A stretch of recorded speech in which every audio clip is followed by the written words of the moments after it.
like genuinely, it's Blood's brain and Mongraal's body. As you said, like, it is a trio. You listen to their comms. BloodX is talking the most out of them in endgame. He is telling them exactly what to do.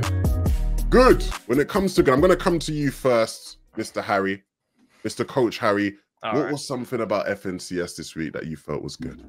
I can't believe I'm gonna say it, but Mongraal and Savage. I think they, if anyone has been watching my streams from basically since I've started back up streaming, I have been called a Mongraal and Savage hater because at the end, because I just, like, anyone asks, are they going to qual grands? How are they doing? You look at them at the start of the season, they look hopeless. Basically, they were not even doing anything remotely good at all.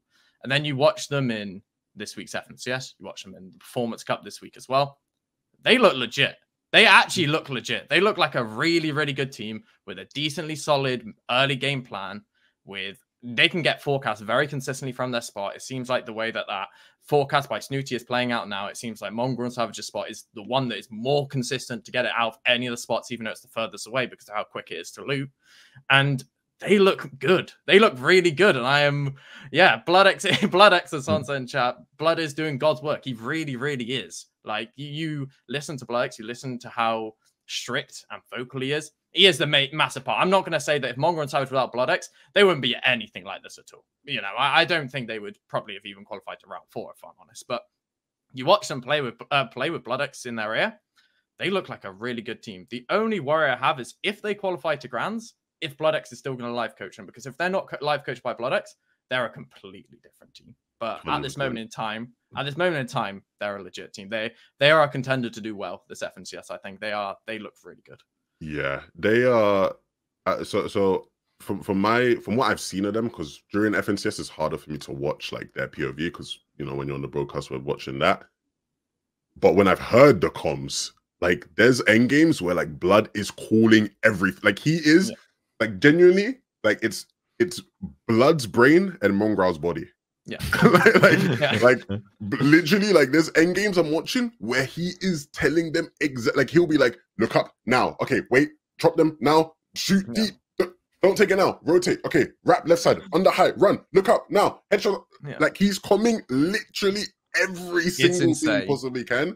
And he's also been like kind of trolling with it because I've also heard like some really crazy stuff. But that's always BloodX when he's like coaching Mongraal or coaching, you know, clicks and guys like that. But yeah, he's definitely been doing God's work with that duo. I was literally about to say trio because it does feel like it is a trio. It's a trio. It's actually a trio. I'm also with you in that. Like I said a lot after this weekend's FNCS. I am way more optimistic of them qualifying for Grands. I don't know how I feel about if they are actually in Grands in terms of still just like people contesting them. You know, the situation around their drop spot is a bit uncomfortable for me. But yeah, they do look a lot better this week for sure. No, I just, watching them play, it's just on height. They look very consistent. As you said, like it is a trio. You listen to their comms. BloodX is talking the most out of them in endgame. He is telling them exactly what to do. And I want to ask, if you have watched them, any of you, what percentage of the work is each person, do you think, doing in the quote-unquote trio? Because I'm going to be honest, it feels like Blood is putting in more work than Mongraal. And like, it's hard for me to say, but that's how it feels when I watch them. It feels like BloodX is the biggest reason why they're doing well at this moment in time. Yeah, I've always believed that like having a very confident IGL that like walks you through an endgame is a super huge advantage because you don't have to waste brain power to like think about what you're gonna do. You just listen to what someone's telling you, and then you have to focus on like the literal mechanics. And we know Mongraal's good at those pieces. So this is like an enhanced version of that where like neither player has to do too much thinking. Although we know like Savage would be a top 10 team with a good duo, but now he's playing with Mongraal, and those two are figuring it out while being guided through, not having to waste any of like their thoughts on figuring out what the next step is. And I think it's a huge part.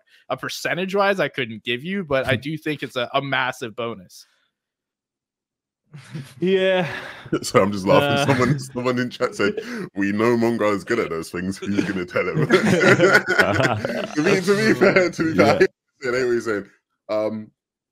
Yeah, I do agree with what you're saying, though, Taylor. I do agree with what you're saying.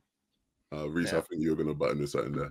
Yeah, I was going to say it's an interesting to put a percentage on it because everyone says MrSavage is a smart player and he is incredibly smart at like in the moment decision making, figuring things out in terms of like fast thinking, wherever that may be. But he's never been a player who's been like a queasy in terms of strategy, really getting like a game plan and understanding. So, you know, there's obviously different levels of intelligence that you have there. So I think like the ability, even obviously we're talking a lot about Mongraal and telling Mongraal specifically what to do, but in just terms of like game plan mapping and allowing MrSavage to be stronger at those areas too, I think has been one of the main reasons for their success over the last season, I would predominantly say, because, you know, if you've watched a lot of his gameplay, like Savage gameplay with any other players prior to this as well, like game plan, these kind of mid-game positioning, strategy, all this stuff was absolutely not ever a strong point too. So I think, you know, we can always say that how much he's helping on the Mongraal side, but I think also just to put it onto Savage's side too, I think it's a fair play.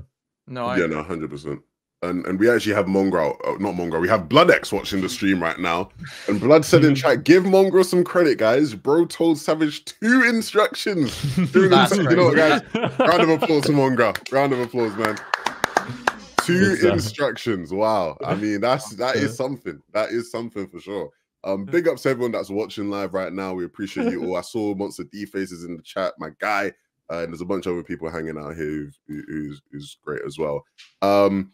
Yeah, I mean, I'm excited now to see how this goes with Mongraal and Savage. I mean, it was very obvious that like their biggest chances of doing well was going to ride on having somebody come in and give them the sort of macro strategy needed to be able to get there, because neither of them are going to have it. You know, so that always made sense.